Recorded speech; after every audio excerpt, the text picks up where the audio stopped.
मैं एक बेटी हूँ। लोग कहते कि मुझे तो घर का काम ही करना है। क्या करूंगी पढ़ के, रेगुलर कॉलेज जाके, कोचिंग ज्वाइन करके, लैपटॉप मंगा के। 2-4 साल बाद जब शादी हो जाएगी तो फिर पति कमा के देगा ना पैसे।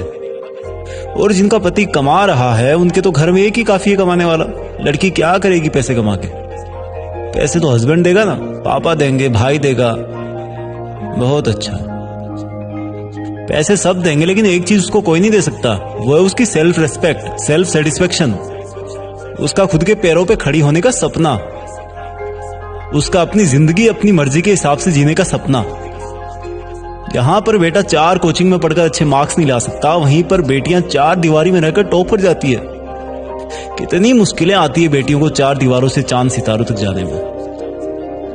जहां पर बेटा दिन भर बाइक पे 200 रुपए का पेट्रोल खर्च कर देता है, वहीं पर बेटियां 200 रुपए की किताब के लिए पैसे मांगने में हिचकिचाती है।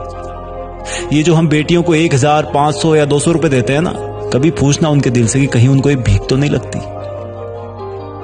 और अगर उनको किसी और से छोटी छोटी बातों के लिए पैसे लेना अच्छा नहीं लगता तो प्लीज पढ़ने दो बेटियों को, पढ़ने दो बेटियों को। जब हम लड़के पूरी उम्र भर 1500 या 200 रुपए में गुजारा नहीं कर सकते, वो भी खुद के घर में, तो सोचो बेटियां कैसे बिना अपने पैरों पे खड़ी हुई जिंदगी भर पराए घर में जाकर के हफ्ते तो हफ्ते में मिलने वाले 1500, 200 रुपए से गुजारा कर सकती है। दिल पसीजा ना। देखो, अगर आप लड़की के बड़े भाई हो, हस्बैंड हो या पेरेंट्स हो, तो उनकी पैरों पे खड़ी ना होने वाली सिचुएशन अपने ऊपर लेके देखो। फिर भी ऐसा लगे कि बेटियां सिर्फ माँ बाप, भाई या हस्बैंड की कमाई से काम चला लेगी, तो मैं कहूं उस तरीके से आज ही हिसाब लगा के देख लेना। डियर पेरेंट्स, ये जो चहकने वाली चिड़िया जैसी बेटी है ना आपकी, वो किसी दिन दूसरे घर की बहू बनेगी। और वो वहां जाने के बाद आपको अपनी प्रॉब्लम कभी नहीं बताएगी, क्योंकि वो आपको रुलाना नहीं चाहती। उसे अपने ससुराल की इज्जत बनाए रखने को कहा जाएगा। बहनों के बड़े भाइयों, ये जो तुम बड़े रौब से अपनी सिस्टर को कहते हो ना कि घर में रह के पढ़ लिया कर, तो सुन ले बड़े भाई, तू वीकेंड पे ना बाहर जाके थोड़ी पार्टीज कम कर लिया कर, घूमने ना जाओ, मोबाइल से मत पढ़ा करो।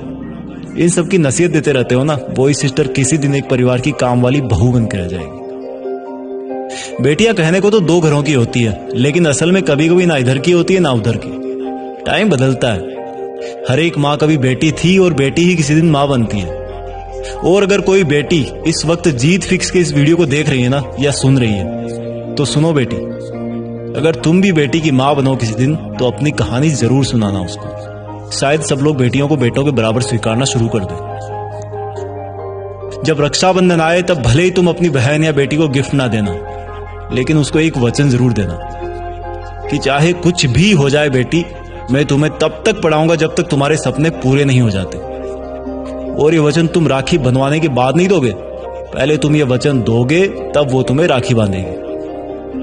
और मेरी बहन, अगर तुझे भी कुछ मांगने को कहा जाए ना, तो तू ये मांगना कि भैया या पापा, मैं इस घर से जाने के बाद तभी खुश रह पाऊंगी जब मैं अपने पैरों पर खड़ी हो जाऊंगी, नहीं तो मैं खुलकर नहीं जी पाऊंगी और आपको अपनी प्रॉब्लम कभी बताने वापस नहीं आऊंगी।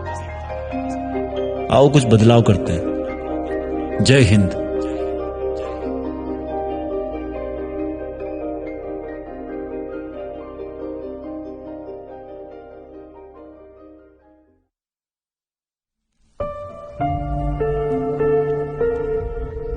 जीत फिक्स।